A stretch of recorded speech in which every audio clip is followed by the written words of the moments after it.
요한계시록 6장 1절에서 8절까지의 말씀을 우리가 쭉 한번 살펴봤습니다. 우리는 이제 요한계시록 4장과 5장을 지난주까지 살펴봤죠. 그래서 요한계시록 4장과 5장을 보면서 천상의 예배, 하나님 나라, 하나님 앞에서 드려지는 그 예배가 어떻게 드려지는가를 우리가 쭉 살펴봤습니다. 온 땅과 온 하늘의 모든 피조물이 모여서 영광의 주님, 하나님의 어린 양이신 예수 그리스도를 찬송합니다. 이 예수님의 특별하심은 그가 모든 만물로부터 영광과 찬송을 받으신다라는 것만이 아니라 지난주에 살펴본 것처럼 하나님의 책, 곧 7인으로 봉하여서 아무나 열어볼 수 없는 그 책을 우리 주님이 취하시고 열어보시고 그 안에 내용을 행하신다라는 데에 주님의 특별하심이 있습니다. 주님이 모든 피조물로부터 영광 받으시고 또 하나님의 그 책을 취하여 여신다라는 데에 주님의 특별함이 있는 것이죠. 그 책은 7인으로 봉해져 있는 그 책은 하나님께서 이 땅 가운데 행하실 구원과 심판의 역사가 기록되어 있는 바로 그 책입니다. 6장에 들어와서 이제 하나님의 어린 양이신 예수님께서 그 책의 인을 이제 하나씩 떼십니다. 이제 6장에 들어서면서부터 이제 신천지나 다른 이단들의 그 잘못된 가르침이 이제 본격적으로 시작이 됩니다. 그래서 여러분들 잘 들으시고 혹시라도 이상한 얘기 하는 사람 있으면은 그거 아닌데 이렇게 한마디 하지 마시고요. 피하십시오. 괜히 이단이랑 논쟁이 붙으면은 더 어렵습니다. 피하시는 게 제일 좋아요. 6장에 들어와서 이제 하나님의 어린 양이신 예수님께서 그 책의 인을 이제 하나씩 떼십니다. 그래서 첫 번째, 두 번째, 세 번째, 네 번째, 다섯 번째 인까지는 이제 하나씩 떼요. 그런데 여섯 번째 인은 내용이 깁니다. 6장 12절에서 7장 전체가 그 여섯 번째 인에 대한 이야기이고, 일곱 번째 인은 8장 1절에 잠깐 등장합니다. 이런 이제 구조가 이제 계속 좀 나타나게 되죠. 오늘 본문에 보면 하나님의 어린 양이신 예수님께서 그 책의 인을 떼십니다. 이제 그 책에 기록된 내용들, 곧 하나님의 구원과 하나님의 심판이 이 땅 위에 펼쳐지는 것입니다. 주님께서 행하시는 일, 하나님께서 계획하시고 정해놓으신 그 일들 하나하나가 이제 이 땅 위에 실제로 일어나게 되는 것입니다. 그런데 우리가 이제 본문 들어가기 전에 먼저 좀 확인해야 될 것이 있습니다. 분명히 예수님께서는 하나님이 정해놓으신 역사를 이 땅 위에 이루어 가십니다. 그리고 그 일이 우리가 읽은 1절부터 8절까지 나와 있죠. 그런데 여러분, 그 일이 재앙입니다. 재앙. 환란이에요. 분명히 이제 심판이 있다라고 말씀을 드렸죠. 그런데 그 심판의 환란과 심판의 재앙이 예수님을 믿는 자들에게도 지금 동일하게 내리고 있는 것입니다. 우리가 읽은 첫 번째에서 또 우리가 계속 오늘 다 볼 네 번째 인까지의 기록을 살펴보게 되면 모두가 다 재난과 죽음, 고통의 연속입니다. 하나님께서 계획하시고 예수님께서 이루신 그 모든 일이 재난과 고통으로 일어납니다. 불신자들, 구원받지 못한 자들에게 이런 재난과 고통이 내린다라는 것은 뭐 그럴 수 있겠다라고 생각을 할 수가 있어요. 그런데 이 재난과 고통은 불신자들에게만 임하는 것이 아니라 신자들에게도 동일하게 임합니다. 그래서 네 생물이 하나씩 이야기를 하게 되는데 이 네 생물은 이제 4장에 나왔던 생물들이거든요. 근데 이 네 생물이 말한다라는 것은 동서남북, 그 보편적으로 모든 곳에 있는 사람들에게 이 재난이 임한다라는 것을 의미합니다. 그래서 신자든 불신자든 모든 자들에게 이 재난이, 이 환난과 고통이 임한다라는 것입니다. 예수를 믿는 자들에게도 믿지 않는 자들에게도 이 일이 일어나는 것이죠. 이는 우리가 일반적으로 생각하는 어떤 신앙, 그리고 종교에서 말하는 복과는 다른 이야기입니다. 환난과 고통을 당하기 위하여 신을 찾는 사람은 없습니다. 혹은 환난과 고통을 약속하는 그 종교를 따르기를 사람들은 좋아하지 않지요.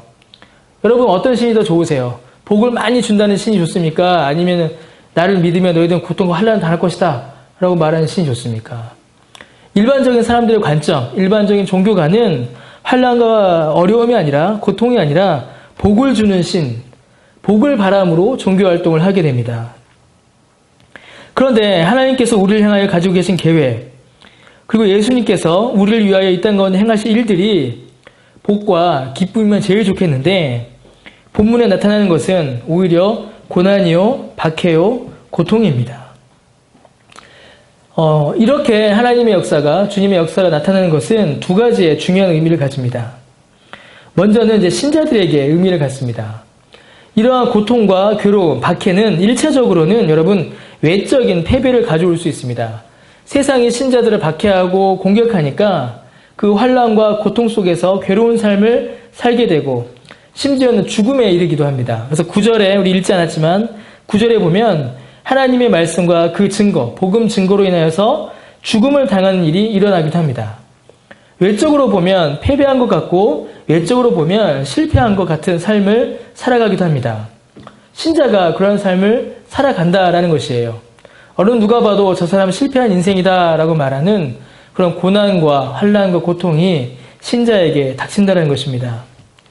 그러나 그런 고난과 고통이 신자의 삶을 이 땅 위에서 마치 패배한 것 같고 실패한 것처럼 보이게 한다 할지라도 이는 정말로 진정한 패배와 진정한 실패가 아니라 영원한 승리와 영원한 영광의 시작점입니다.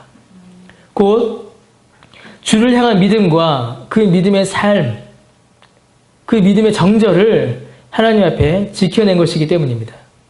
그래서 이 환난과 고통은 신자들에게 임할 때에 그것이 심판으로 임하는 것이 아니라 오히려 이 환난과 고통을 통하여 그 믿음을 더욱더 견고하게 하고 믿음의 순도를 더욱더 높이며 천국의 약속을 더욱더 견고하게 하는 그런 도구가 되는 것입니다.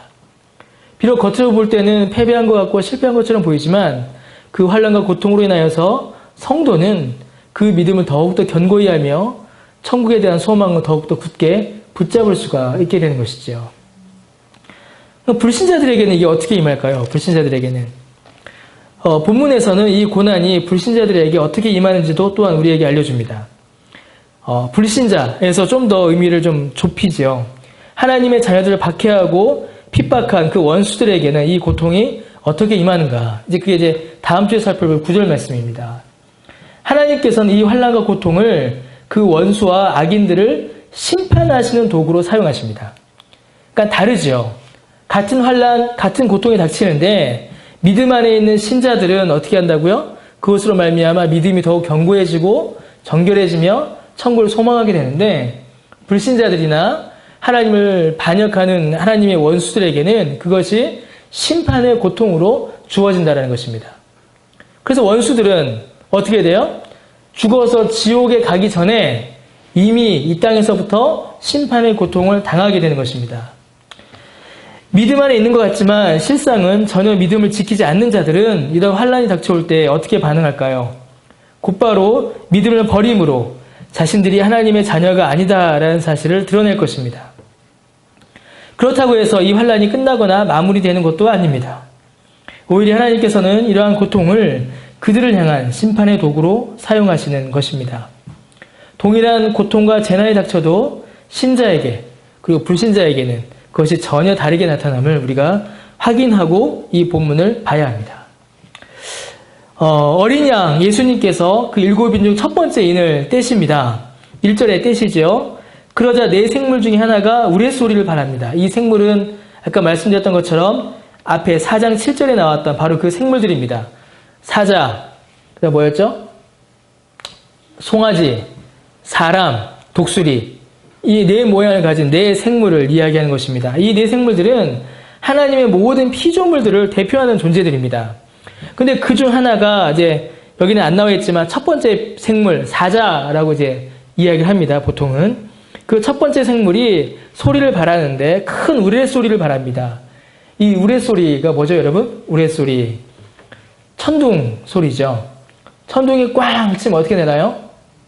여러분, 소리가 온 땅을 가득 채우죠. 번개와 천둥이 팡 치게 되면 우리가 말하는 소리가 들리지 않고 그 소리가 온 땅을 가득 채우게 됩니다.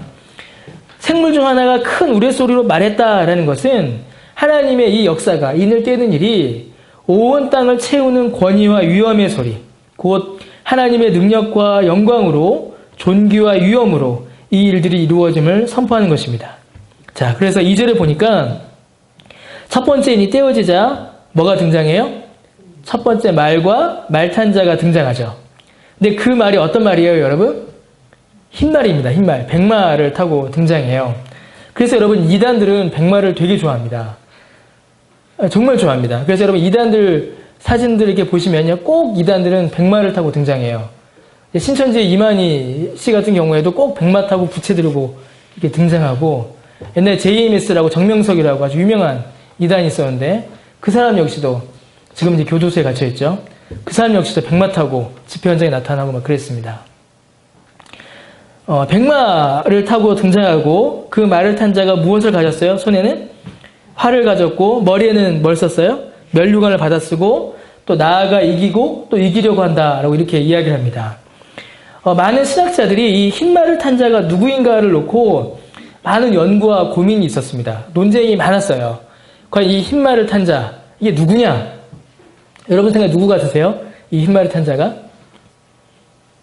보통 이제 예수님이라고 생각하는 분들이 많습니다. 그리고 어떤 이제 주석들 중에서도 어떤 주석들에서는 이제 예수님이라고 이 흰말을 탄 자를 설명합니다. 흰색은 예수님의 거룩과 순결함을 이제 상징하는 색이죠. 그래서 예수님을 가리킬 때 항상 흰색으로 많이 설명을 합니다. 변화산에서 예수님께서 마태복음 17장에 보면은 어떤 옷을 입으세요? 사람이 빨아서는 희게 할 수 없는 흰 옷. 아주 흰 옷을 입으시죠. 그래서 흰색은 예수님을 상징하는 것 같고, 또 그가 면류관, 예수님은 면류관을 쓰셨으며, 또한 승리자, 이기고 이기는 자니까, 진정한 승리자는 예수님이다 라는 생각 때문에, 이런 이유 때문에 이 2절에 나오는 자를 이제 말탄 자를 예수님으로 이렇게 생각하는 분들이 많습니다. 자, 그러나 이제 그렇게 보기에는요, 몇 가지 어색한 것이 사실 있습니다. 예수님으로 보기에는 사실 좀 어렵습니다. 왜냐하면 먼저 이 본문에 나오는 말이 4마리가 나오죠. 이 4마리의 말은 우리가 이제 찾아보지 않을 건데 스가랴 6장의 예언을 반영하고 있습니다. 스가랴 6장에 보면은 거의 같은 색의 말들이 등장해요. 거기에 나오는 4말 역시 모두 심판과 저주를 행합니다. 그러니까 이어지고 있는 것이죠. 스가랴를 지금 인용하고 있는데 나머지 3말은 스가랴와 같은데 첫 번째 말만 다를 이유가 없는 겁니다. 요한계시록 안에서만 보더라도 이제 8장에 넘어가게 되면 7 나팔이 등장해요. 근데 7 나팔 중에 첫 4 나팔은 심판입니다. 그리고 그 뒤에 나오는 7 대접이 엎어지거든요. 그 중에 첫 4 대접 역시 모두 심판과 저주를 말해요. 그럼 어떻게 될까요? 다 이제 같은 것이죠. 대응하고 있는 것입니다. 특별히 이제 본문에 등장하는 4 생물은 4장에서 본질상 같은 성격을 가지는 것이에요. 그래서 이 4 말도 같다라고 보는 것이 옳습니다. 뿐만 아니라 여러분, 이게 좀 제일 중요한 건데 고린도후서 11장 14절과 요한계시록 12장 13장에 보면 사단이 자신을 꾸미죠. 어떻게 꾸밀까요? 사단도 자신을 광명의 천사처럼 꾸며 그리스도를 모방합니다. 그러니까 사람들이 볼 때 천사가 사단이 광명천사로 흰옷을 입고 등장하니까 저가 그리스도이다라고 사람들이 오해하게 만드는 것입니다. 그래서 여러분 본문에 나오는 이 흰말과 흰말을 탄 자는 예수님이라고 보기보다는 오히려 악한 세력으로 보는 게 맞습니다. 정 반대가 되죠. 예수님으로 볼 때랑 정 다른 이해가 돼요. 왜냐하면 계속 뒤에도 계속 뭐예요? 전부 다 악한 일, 나쁜 일이 일어나기 때문에 그렇습니다. 이 흰말을 탄 자는 오히려 악한 세력, 전쟁을 일으키는 자들이라고 보는 편이 옳습니다. 이 첫 번째 등장하는 흰말과 흰말을 탄 자는 아주 무서운 건데, 그래서 첫 번째 등장하는 겁니다. 그래서 그리스도로 자신을 가장하여 전쟁을 일으키고 이 전쟁을 통하여서 신자들을 박해하고 패배시키려고 하는 그런 존재들을 가리키는 것입니다. 그리스도인들을 향하여 전쟁을 일으키고, 그리고 그리스도인이 아니더라도 어떤 세상 사이에 전쟁을 일으켜서 그로 말미암아 그리스도인들을 괴롭게 하고 고통스럽게 하는 그런 존재를 가리키는 것입니다. 특별히 로마 제국, 지금 요한계시록 쓰여져 있는 로마 제국에서는 이렇게 전쟁에 승리한 자가 이렇게 개선해서 들어오죠. 그러면 꼭 뭘 했을까요? 전쟁의 승리자가 흰 말을 타고 손에는 활을 들고 머리에는 면류관을 쓰고 개선하여 행전했다라고 이렇게 합니다. 세상 왕국의 전쟁의 승리자인 것입니다. 여러분, 하나님의 자녀들은 전쟁의 틈바구니 속에 놓이게 될 것입니다. 아주 이제 무서운 이야기죠. 사단이 하나님의 백성들을 넘어뜨리려고, 그 믿음을 무너뜨리려고 전쟁을 일으킬 것입니다. 그것도 그냥 오는 것이 아니라 사단이 광명의 천사처럼 혹은 그리스도를 가장하여 신자를 속일 것입니다. 디모데 후서인가요? 제가 지금 딱 생각이 안 나네요.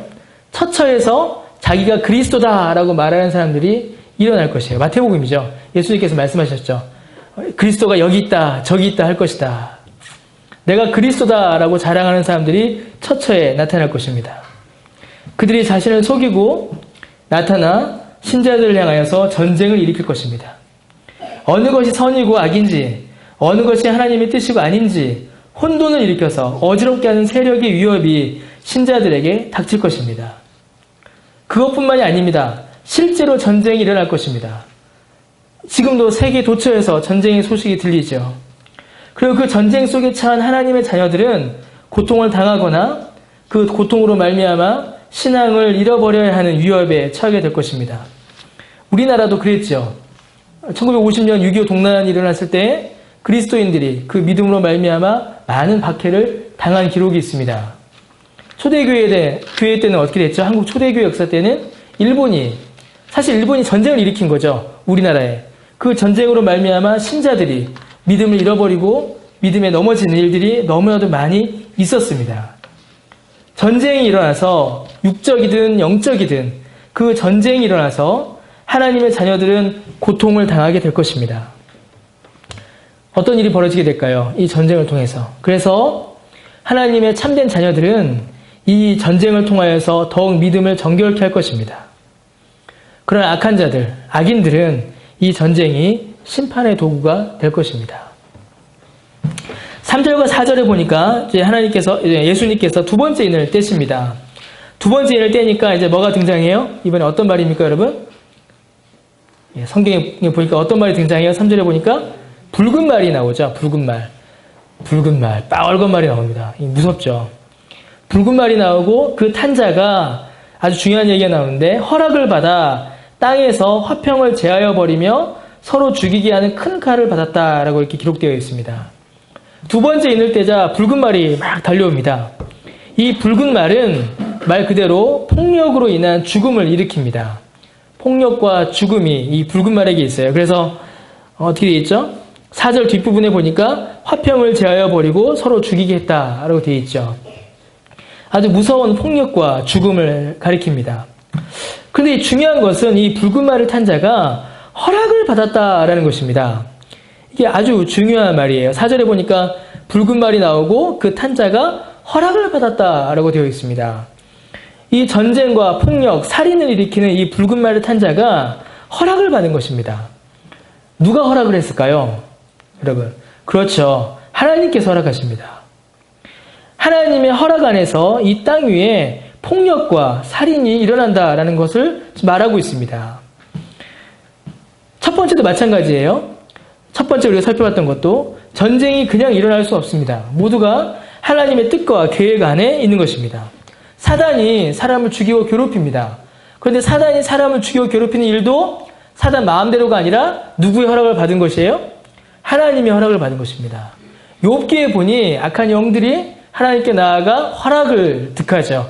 제가 욥 좀 괴롭히겠습니다 라고 하니까 하나님께서 그래 한번 해봐라 이렇게 허락을 하십니다. 여러분, 이 부분은 아주 중요한 부분입니다. 어떻게 하나님께서 그 백성에게 고통과 괴로움을 허락하시는가?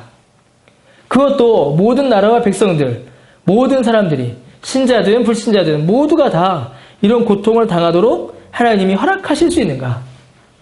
불신자들은 그런 고통을 당하는 게 당연하다 할지라도 어찌하여 신자들에게까지 그런 고통을 허락하시는가? 참으로 이것이 하나님께서 그 자녀를 사랑하시는 방식인가?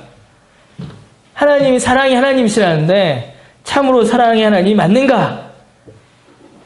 하나님이 맞다면, 우리가 하나님의 자녀라면, 하나님이 우리를 사랑하신다면 어떻게 우리를 향한 이 고통과 환난과 죽음을 허락할 수 있는가? 라는 그런 의구심을 우리에게 불러일으킵니다. 사단이 그 백성을 괴롭히고 죽이려 할 때에 하나님께서 보호해 주시는 것이 아니라 사단의 세력을 물리쳐 주시는 것이 아니라 오히려 이를 허락하신다라는 말은 참으로 이해하기 어렵고 받아들이기 어려운 내용입니다.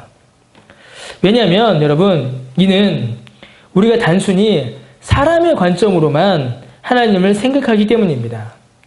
우리의 생각과 우리의 관점으로는 당연히 좋은 것을 주는 것이 좋은 것이고 얼마나 좋은 것을 많이 주느냐가 하나님의 능력을 판단하는 관점이 될 것입니다. 폭풍이 닥쳐올 때에 그 폭풍을 막아주시는 하나님이 좋은 하나님이다라고 우리는 생각한다라는 겁니다. 이게 우리의 일반적 생각이죠. 그게 일반적인 종교의 관점입니다. 그러나 여러분, 하나님의 능력과 지혜는 우리가 판단하고 가늠할 수 있는 것이 아닙니다.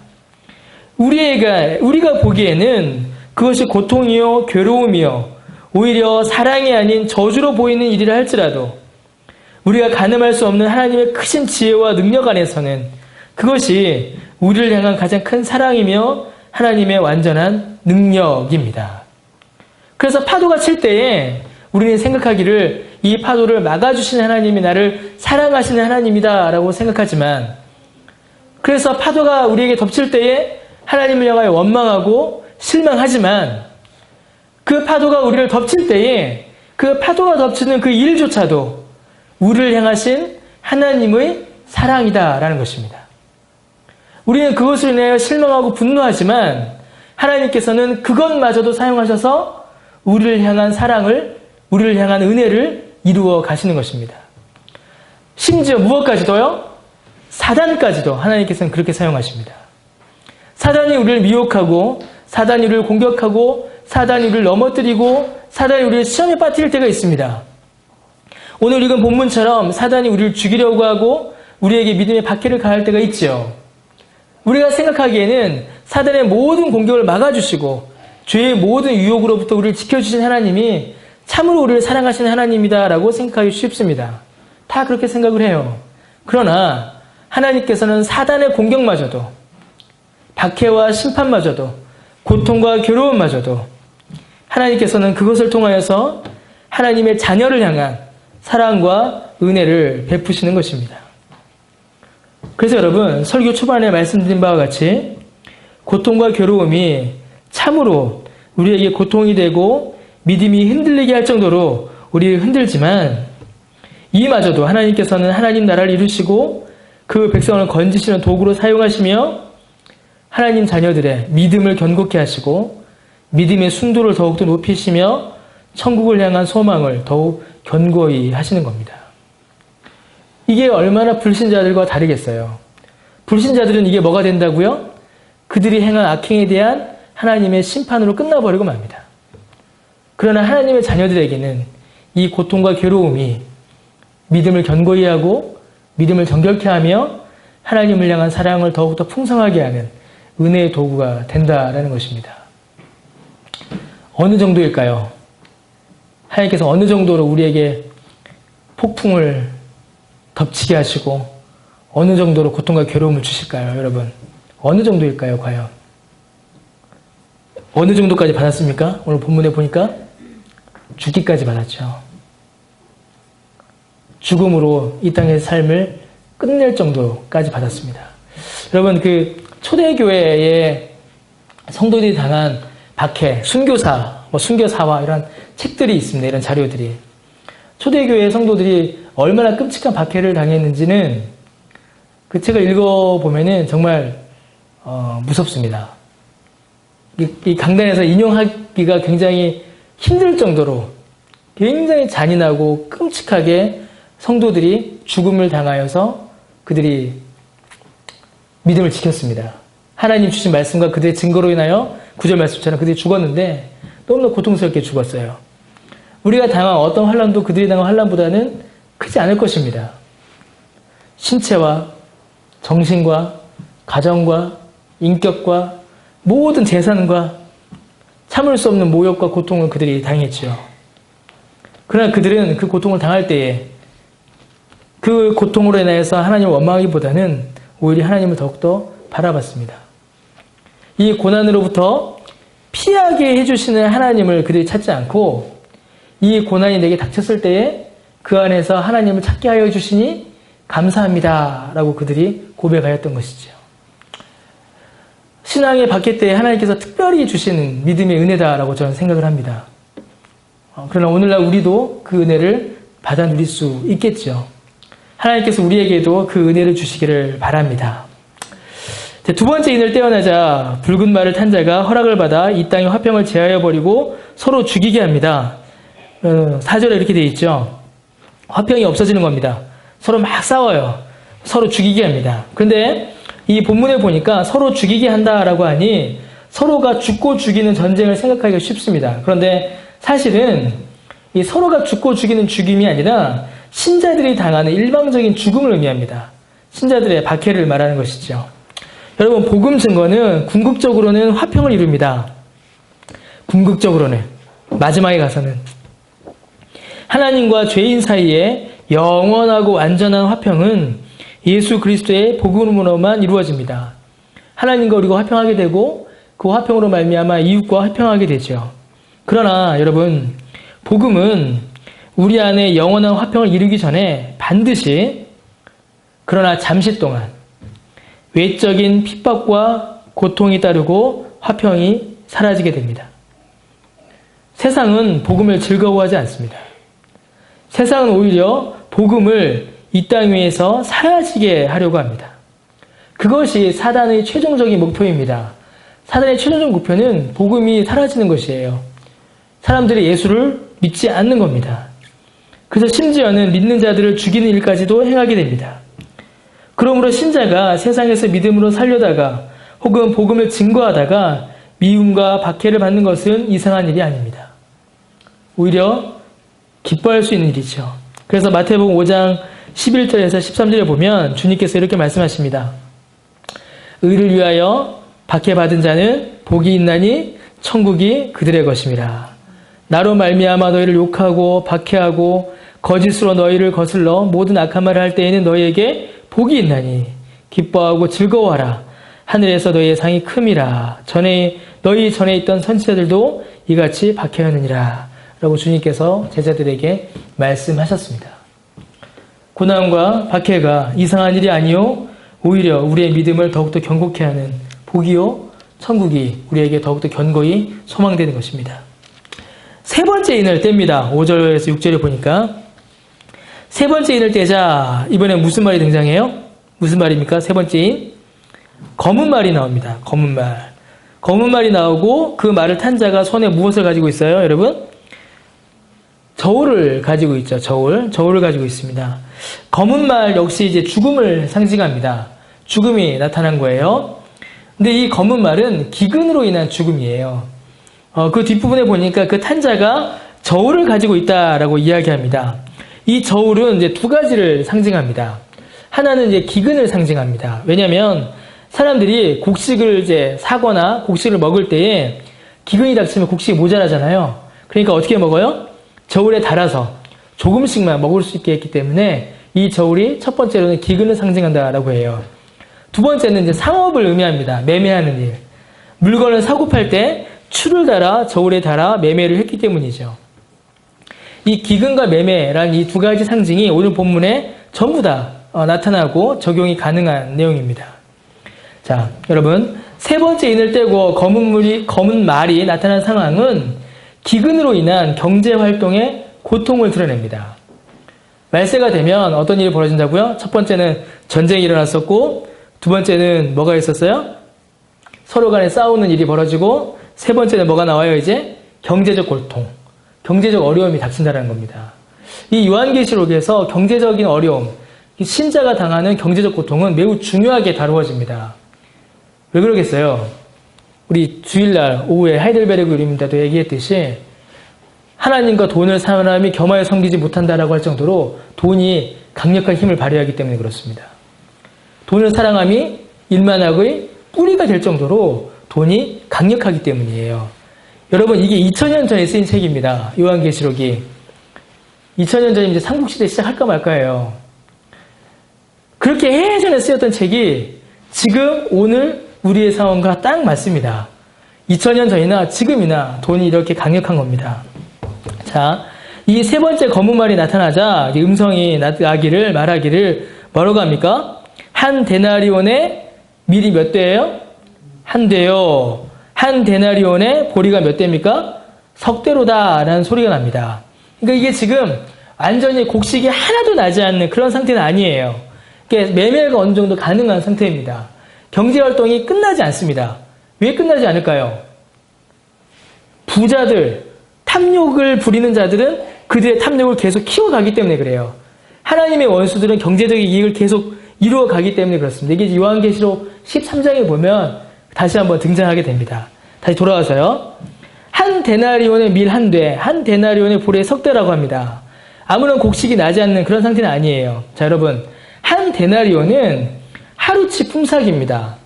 하루 일당이에요. 한 대, 밀 한 대는 여러분, 당시 성인의 하루치 식량의 양이라고 합니다. 그럼 여러분 보세요. 하루 일당 벌어서 얼마 번 거예요? 하루 한 사람 먹을 거 번 겁니다. 성인 한 사람이. 제가 하루 열심히 일해서 번 돈이 누구 먹을 거밖에 안 되는 거예요? 저 혼자 먹을 거밖에 안 되는 겁니다. 보리 석 대면 어떻게 되겠어요? 저 혼자 3일 먹거나 세 사람이 하루 먹거나 그 정도밖에 안 되겠죠. 제가 하루 열심히 번 돈이 하루 벌어 하루 먹고 사는 겁니다. 그럼 사람이 밥만 먹고 살 수 있습니까? 옷도 사야죠. 추우면. 그렇죠? 집에 난방도 해야 되죠. 그렇죠? 아이들 연필도 사줘야 되는 거 아닙니까? 그런데 어떻게 된 거예요? 하루 번 돈이 전부 다 먹는 일에만 쓰이는 겁니다. 이 가격이 정상적 가격이 아니에요. 지금 이 한 데나리온의 밀 한 대라는 가격은 정상적인 가격의 8배에서 16배라고 합니다. 엄청난 폭리죠. 8배에서 16배의 지금 폭리를 지금 이게 일어나고 있는 겁니다. 다른 거 살 수 없는 경제적인 어려움이 닥친 겁니다. 다른 모든 경제활동이 중단되고 그저 생계만 유지할 수 있는 그런 차원이 되고 만 거예요. 자, 그런데 하나 이제 이상한 게 나오죠. 감람류와 포도주는 그대로 둡니다. 6절 후반부에 보니까 감람류와 포도주는 해치지 말라라고 되어 있습니다. 이게 기근이 저녁에 미치지 않는 것을 의미하기도 해요. 그런데 이 감람류와 포도주는 이 당시에 부자들의 사치품이었다고 합니다. 그래서 어떤 일이 벌어지고 있는 거예요? 부자는 그 삶을 유지하는 데 별 어려움이 없는 겁니다. 그런데 가난하고 힘이 없는 자들은 생계를 유지하는 일이 매우 어렵고 힘든 형편에 처하게 된 거예요. 이게 무슨 말이겠습니까? 초대교회 성도들은 전부 다 소수였습니다. 가난하고 힘없는 자들이었어요. 물론 부자교회가 하나 있었죠. 그러나 타락했었죠. 초대교회는 가난하고 힘없는 자들이었습니다. 예수를 믿는 그 이유 하나 때문에 정상적인 경제활동을 하지 못하고 오히려 경제적인 어려움, 곤란함, 가난을 겪어야 하는 자들이 초대교회의 성도들이었습니다. 여러분, 이는 성도들이 당하는 실제적인 경제적 고난을 나타냅니다. 우리가 살펴봤던 그 7교회에 보낸 편지에서도 살펴봤고 또 13장에서도 말씀드린 것처럼 다시 한번 반복되지만 믿음을 지키는 일은 우리에게 경제적 손해라는 정말로 실제적인 어려움을 당하게 합니다. 신자가 당하는 환난은 그저 관념적이고 사상적이고 내적인 그런 마음의 갈등만 있는 것이 아닙니다. 우리의 신앙이 살아있고 실제적인 것이기에 이 믿음을 방해하고 무너뜨리려는 악한 시도들 역시 실제적이고 구체적입니다. 우리의 삶 가운데 직접적인 영향을 주는 것이죠. 우리 초대교회 살펴봤듯이 우상 숭배하지 않으면 정상적인 경제활동을 못하게 로마 사회에서 매장시켜버린 겁니다. 이익을 정당하게 얻지 못하도록 뺏어버리는 것이죠. 여러분들 수요일 저녁에 피곤하고 쉬셔야 되는데 예수 믿으니까 교회에 나오는 겁니다. 주일날 교회 다녀야 되니까 일 못하고 가게 문 닫아버리는 것이죠. 경제적인 손해, 경제적 핍박이 닥치는 것이고 시간이 지날수록 말세가 다가올수록 이런 일들은 성도들에게 더 많이 나타나게 될 것입니다. 온 세상과 온 인류가 돈을 가지는 것이 가장 최고의 목적으로 다 달려가고 있는데 신자만이 그것과는 다른 방향을 걸어가고 있기 때문에 그래요.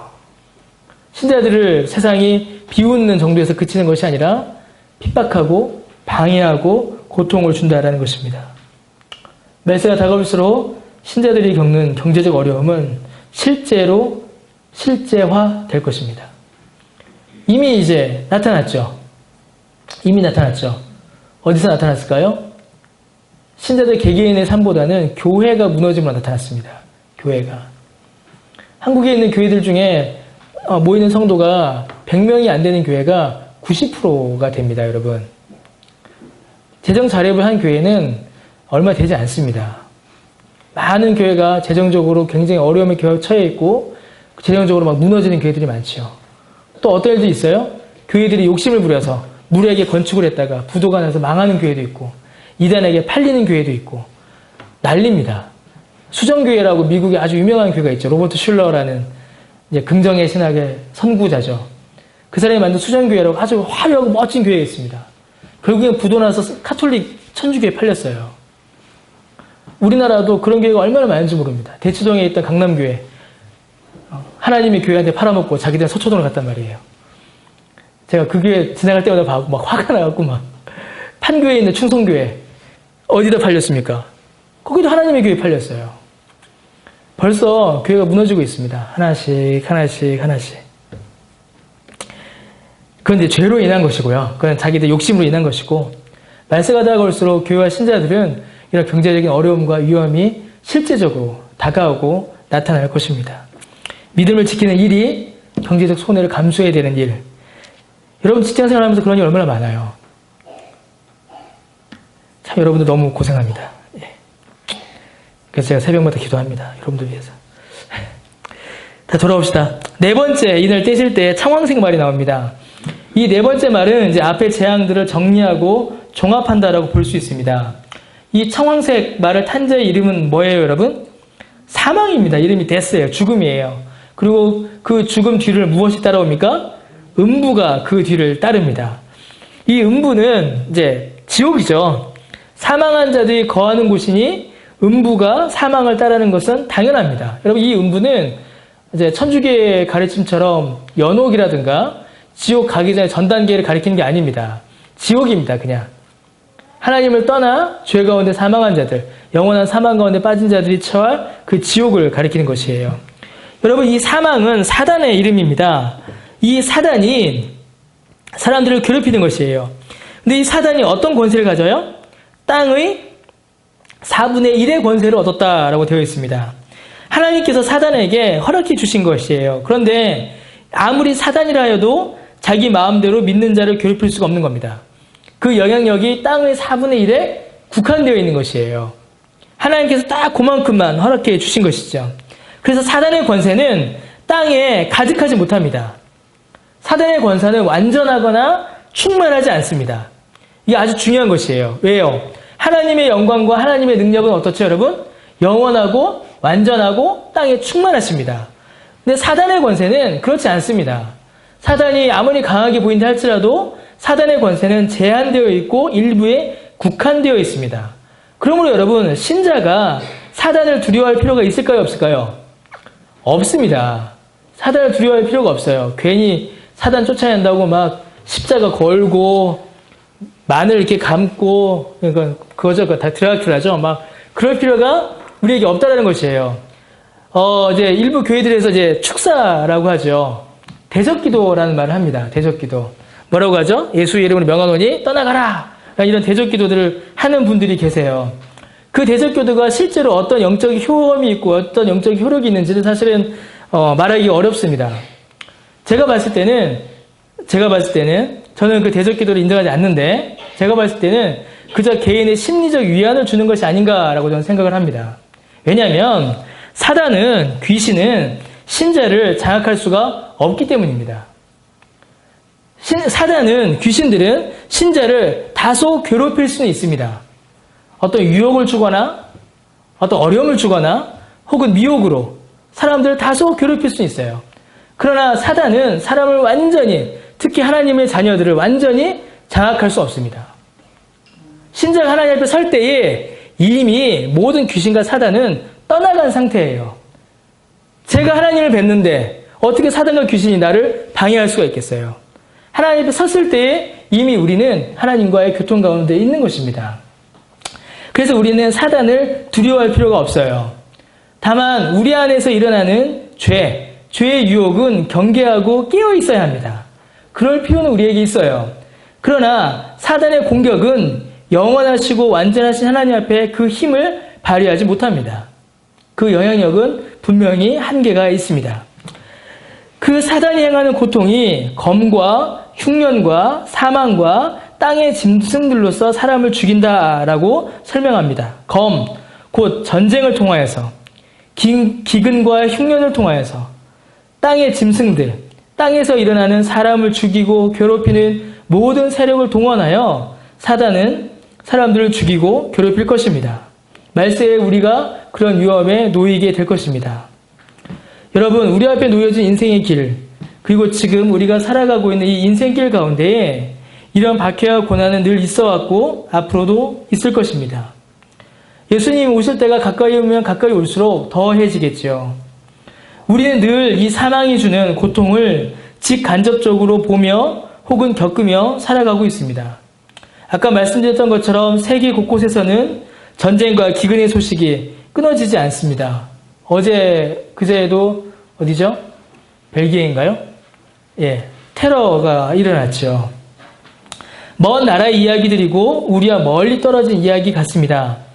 그러나 우리는 그 크기와 규모가 작을 뿐이지 우리 역시 매일매일 고통과 싸움의 연속에 있습니다. 서울에서 한 2-3시간만 달려가면 북한이죠. 바로 이제 휴전선을 맞닿아 있습니다. 늘 전쟁의 위협이 우리 안에 있죠. 그러면 이제 북한만 있습니까? 우리 내부에서도 서로 갈등하고 반목하고 미워하고 있죠. 총선 다가오니까 여당이든 야당이든 서로 싸우고 난리가 나고 서로 분열하고 갈등하고 있습니다. 얼마나 많은 살인이 일어나고 있어요. 어머니가 아이를 죽이는 그런 아주 비참한 일들이 계속 일어나고 있고, 아직도 여러분 굶어 죽는 사람이 있습니다.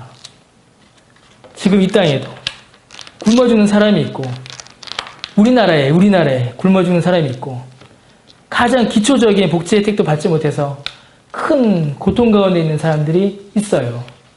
방치되어서 아이들이 고통당하고 있는 애들이 있고, 어른이 있고, 노인들이 있습니다. 그럼 우리는 그게 다 남 이야기일까요? 남 이야기가 아니에요. 우리는 그 크기와 규모와 성격이 다를 뿐이지 우리 역시 매일매일 고통과 싸움의 연속에 있습니다. 죄와 싸우죠. 우리는 죄와 싸웁니다. 늘 죄가 우리를 넘어뜨리려고 합니다. 유혹에 싸웁니다.